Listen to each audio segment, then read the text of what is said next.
નમસ્કાર, ઝી 24 કલાકના digital platform પર હું છું ટોન્સિલાઇટિસ, ફેરેન્જાઇટિસ, ગળું છોલાવું તથા મોઢામાં ચાંદા પડવા જેવા રોગો તમને પૈસા આપીને લેવા હોય તો રસ્તે મળતા ઠંડા પીણા કે બરફ ગોળા ખાજો।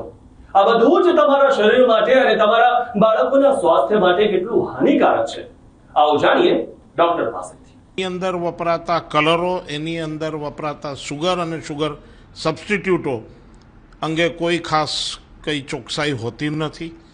એ કલરો કદાચ સરકાર માન્ય અથવા તો ફૂડ એન્ડ ડ્રગ્સ ડિપાર્ટમેન્ટ માન્ય નથી હોતા। એ પ્લાસ્ટિકની થેલીની અંદર જે પેપ્સી આવે છે, જે ખૂણામાં કાણું પાડીને બાળકો ચૂસતા હોય છે, તો એ અંગે પણ કોઈ પણ ડ્રિંક જે પ્લાસ્ટિકની આ પ્રકારની કોથળીઓમાં ટેમ્પરરી રીતે પેક કરેલું હોય છે, ગરમ ચા, સેવસળ વગેરે જે પ્લાસ્ટિકની કોથળીઓમાં પેક કરીને ગ્રાહકો લારીથી ઘર સુધી લઈ જતા હોય છે કે કન્સ્ટ્રક્શન સાઇટ સુધી લઈ જતા હોય છે, એ પણ હિતાવહ નથી।